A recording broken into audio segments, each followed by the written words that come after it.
Hello and welcome. I'm Nathan, and I think I've made the worst financial mistake in most recent history, and that is by purchasing this 2007 Audi A4 Avant, which just happens to be the same generation that I previously owned, which is the B7, but in the sedan version and with a 3.2-liter engine, which this one also has as well. But this one's also in a lot worse shape than mine ever was. And what I'm about to show you may actually make you cringe. So if you're an enthusiast for these vehicles, you may want to go watch something like a cat video or something like that to make you happy, because this is going to get pretty grotesque.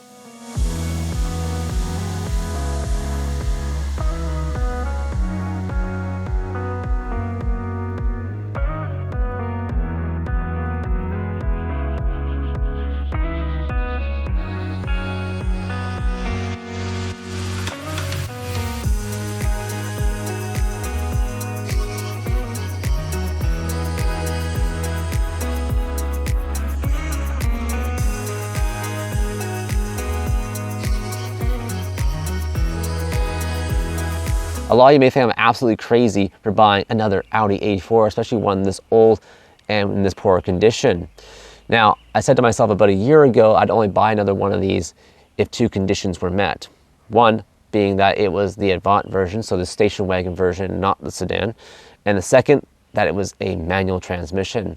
However, one of those conditions were not met, and I'm sure you can already guess which one that is. And that, yes, it doesn't come with the manual transmission. It comes with the 6-speed automatic DSG with the paddle shifters, and I had that in my other vehicle as well, and I quite liked it for what it was. So regardless, I figured this was too good of a deal to pass up, and I just have a love for these cars despite the fact that it is German. So why I got this vehicle for so cheap, besides all the other long list of issues, is the fact that this engine here, the 3.2-liter V6, has misfiring problems. Now, it's very common with these engines, especially as they get older, to have misfiring problems, just like it is on almost any other Audi or Volkswagen product. But this one in particular has misfiring issues on bank 2, so the right side of the engine, on all 3 cylinders, so 4 through 6.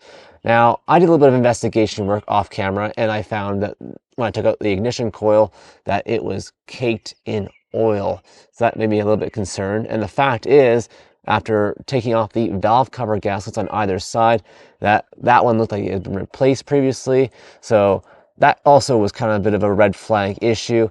Not to mention on this side, so the left-hand side, that valve cover gasket was the original. And again, on the right side, where it's the problem side, is a newer gasket. And finding out some more details is that Audi did have 2 different valve cover gaskets for these engines. I don't know why, but they did, and I think they did choose the right one. So I'm hoping that maybe using a better valve cover gasket will fix the issue and also resolve misfiring. So here is the valve cover gasket that I took off this right side of the engine here where it was misfiring, and it actually looks to be almost the exact same one that I'm going to be putting in, at least from the brand I'm going to be putting in back on the valve cover. So I'm really hoping that, by doing this properly, cleaning it up and using some adhesive to hold this in place, that I won't have any misfiring problems and that the oil won't seep back into those spark plug wells. Just for comparison here, this is the other side, so the left-hand side of the engine bay, and this is the factory Audi valve cover gasket with the part number that came with it. And I think, again, you had 2 options to choose from, and based off of the research, what I could find, I ordered the new ones off of this part number right here on this little tab. So that was the only really reference I had to go with. Had I been a bit more patient, I probably would have just ordered the ones from Audi itself, but I didn't also want to pay huge money for that. Okay, I've got the valve cover right here with the new gasket, and I'm going to reinstall it. All right, you joined me about an hour later, and I've reinstalled the valve covers with the new gaskets, and also gave this engine bay just a quick vacuum because there was a lot of pine needles and junk everywhere. So everything's now reassembled. I also put in some fuel treatment as well in the gas tank because the gas is 6 months old. So put that as well, and now we can start this thing.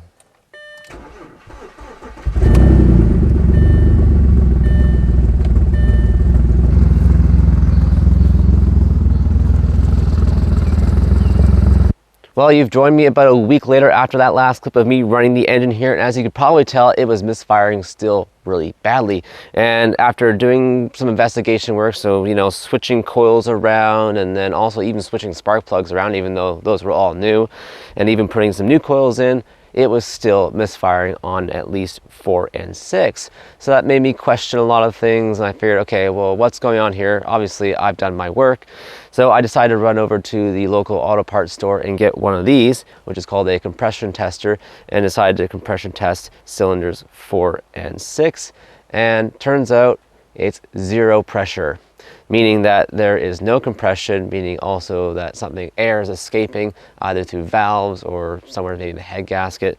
So therefore, that's not good, and I need to fix that, or I just basically toss this vehicle away. So for the last week and a bit, I've been very up in arms of what to do with this vehicle, because it is a decent vehicle, I'm sure, especially once I get it running. And not to mention that I also did test drive it for a short bit when I was buying it, and yeah, it was rough at the time too, but at least I drove it and it drove great. So I just really want to get this engine sorted. So I decided that I'm going to spend a little bit of money and try and get this engine fixed. Yeah, I could buy a new one, but also those are about $3,000, and I live on an island, and getting one of those here is going to be a pain in the butt.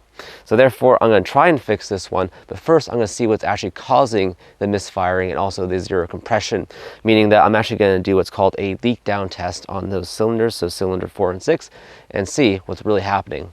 See, I have my leakage tester right here, and I have the adapter attached to cylinder number 4, so this front one right here, and I'm just going to now attach this end to that, especially now that I have this set to the 0 mark. Now this is the first time I'm ever doing this, so I may not get it right the first time, but we'll soon find out.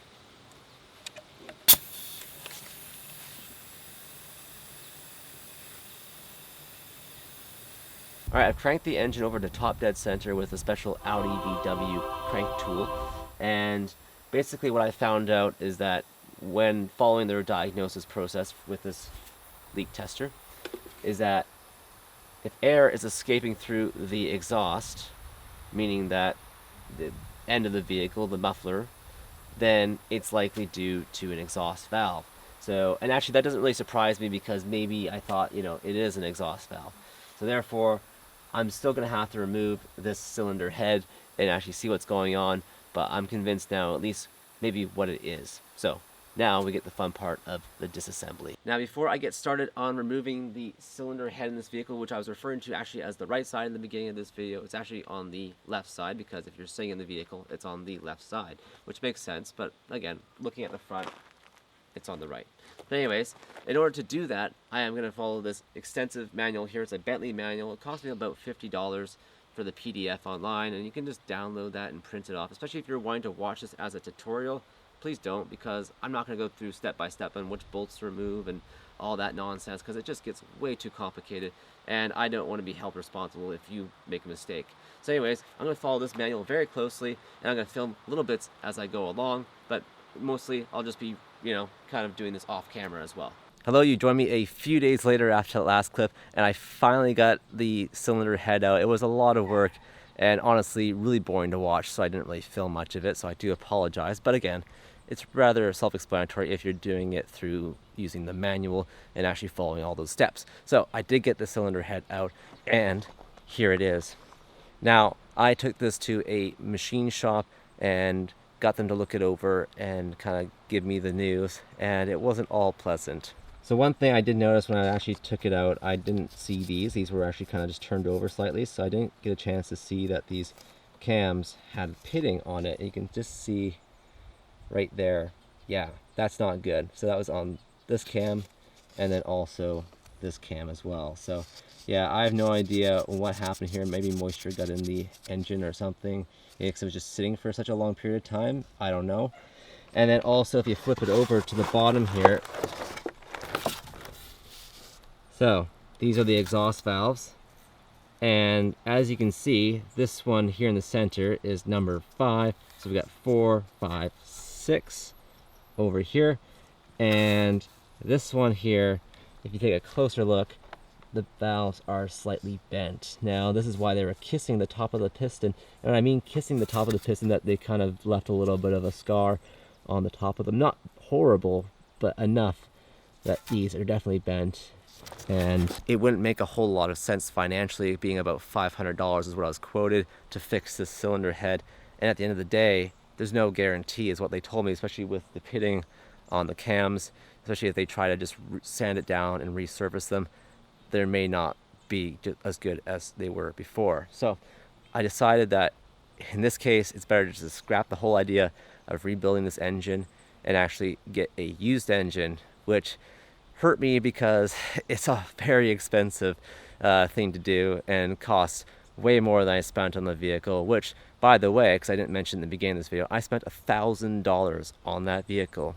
And yes, I probably should have spent less given its actual condition, but you know, I figured $1,000 is pretty fair, at least for the money I can make back off parts. So again, not a horrible price, but now I'm gonna have to go further down this rabbit hole and replace the engine, which I'm not looking forward to. And in case you're wondering what caused all this damage to the cylinder head and the cams and also the exhaust valves, well, I hate to say it, but it was a timing issue, which is very common with these 3.2 liter engines and also the 4.2s, and not to mention probably other ones that I'm missing, but off the top of my head for this generation, it's those engines at least. And the main component causing that issue is the fact that the timing guide tensioner, this little part right here for the upper, had failed, meaning that the little plastic pieces right here had basically fallen off in somewhere in the engine, causing it to skip timing and also causing these little camshafts here, at least the one, to be out of time.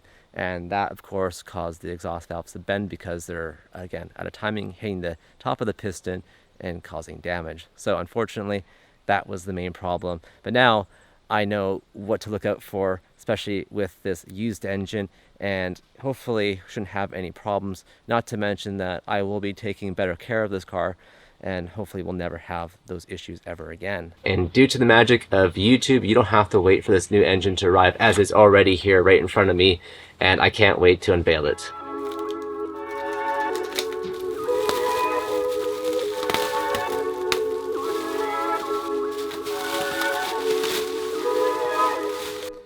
Now this process is not going to be just a simple swap of the engines here. I am going to be doing some preventative maintenance to this used engine right here, which has 131,000 kilometers on it, compared to this engine which has 202,000 kilometers, which is, you know, a nice difference.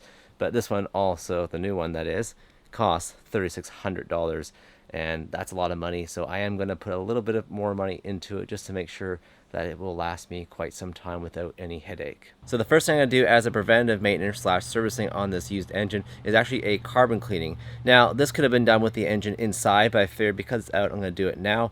And as some of you may know, these engines are notorious for the carbon buildup, especially the 3.2s. So I want to do that and get it nice and clean, and that way I shouldn't have any problems for the next hopefully 50 to 100,000 kilometers.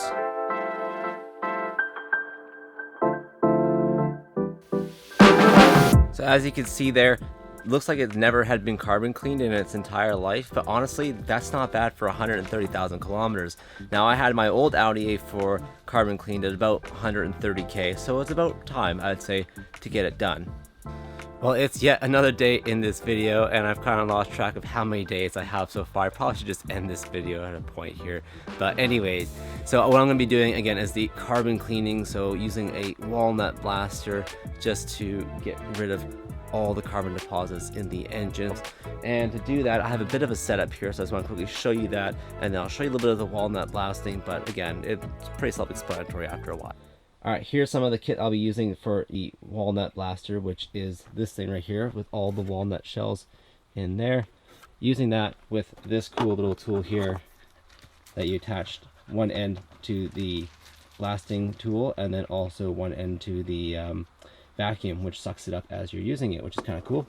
And then of course I have some picks here just to help kind of scrape off anything I can't get very easily, and then of course some cleaner, which I will be using on these little plates that I took out of the engine, because yeah, those are nasty. So going to use some cleaner for those and let them soak in some of that for a bit. Now the reason why I'm doing this first, why I'm scraping out this stuff, is because there's just so much of it.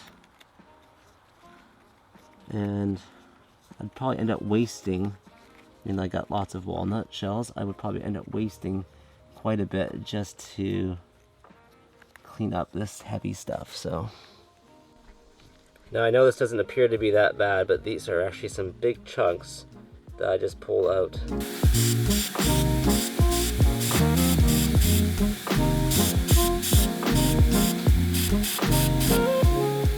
Well, you joined me about a day later, and after all that hard work of removing the carbon deposits, it turned out fantastic. And that was due to the fact that I used, again, one of these little like dentist picks there that remove the scaling out of your teeth, but also for your car as well. And then also using the walnut blasting media, which really helped kind of get some of that harder stuff off. Now I also took this time to actually do the fuel injectors as well, servicing those. Just because I had the fuel rail off, I figured this was the best time to do it, and most people just do this anyways when they're doing the carbon cleaning.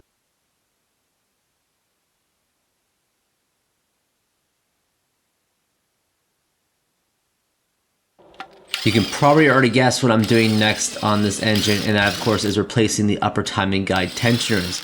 Now that's what caused the old engine to fail and skip timing, so I'd rather not risk it on this new engine and replace them now while I have it out, and hopefully I'll have peace of mind for the next 100,000 kilometers.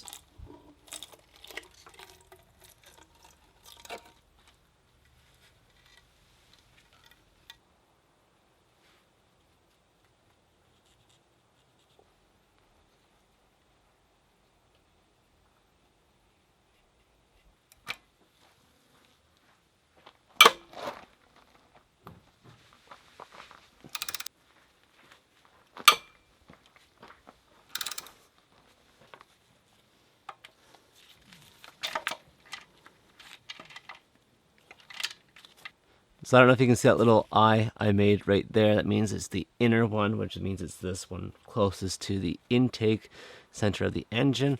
And I've also marked the top of the gear right here so that we can actually see where it lines up with the chain when I go to put it back on.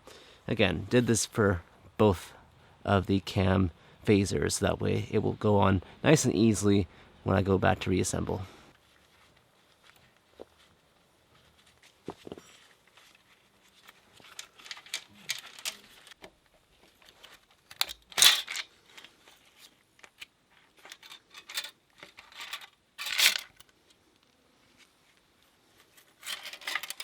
Oh, almost dropped that in there. That would have been good. So here's the one I just took out, which is the original Audi part. You can see by the little 4 rings there, that's the original part. And I'll be honest, it's actually not in horrible shape, but again, I'm still going to replace both of them just because it's good for preventative maintenance. And again, I don't want to have to replace this engine within the next 50 or 60,000 kilometers. So this is the old, and this one here is the new one. As you can tell, the color difference already between the plastics here, because all the brown and all the oil and the heat has kind of caused it to do that. And then also at the top of the tensioner there, on the, I don't know if you can see that on camera, but basically there are some like little lines in the chain that rubs against it.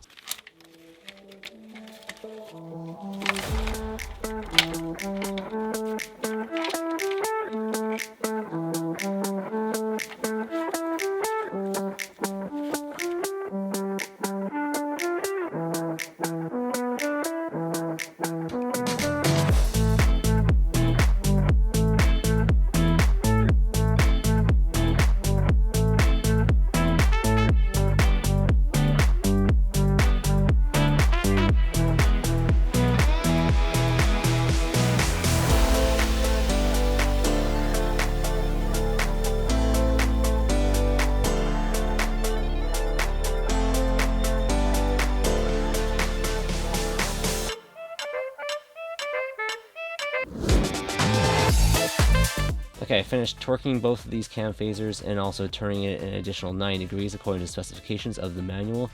And now I'm pretty much ready to turn this thing over, at least by hand, and see how they're working out.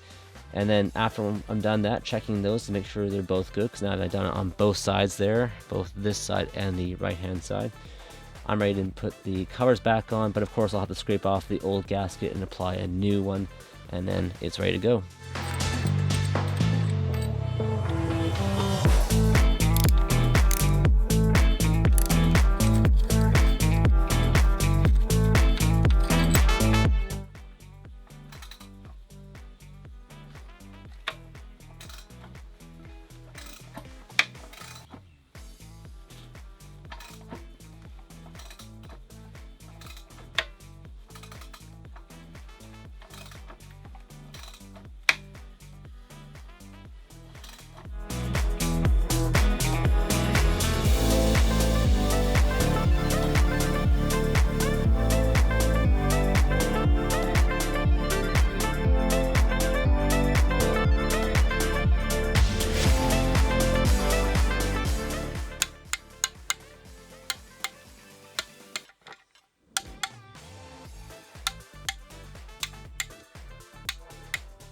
With all the preventative maintenance done to this used new engine, I'm now ready to swap over the old one here, which is complete trash, with this pristine used engine. And that is going to be, of course, in the next episode, because I've covered way too much in this video and it's dragged on for way too long. You know, I honestly didn't think it was going to be this much, honestly, but I figured we're going to continue on in the next video and actually swap the two engines, and that should be a lot of fun, at least hopefully for you guys to watch. So if you aren't subscribed to the channel, do that now, so that way you don't miss the next episode. And also, while you're doing that, maybe hit the thumbs up button to let me know that you actually did enjoy this video. And until next time, take care. Bye now.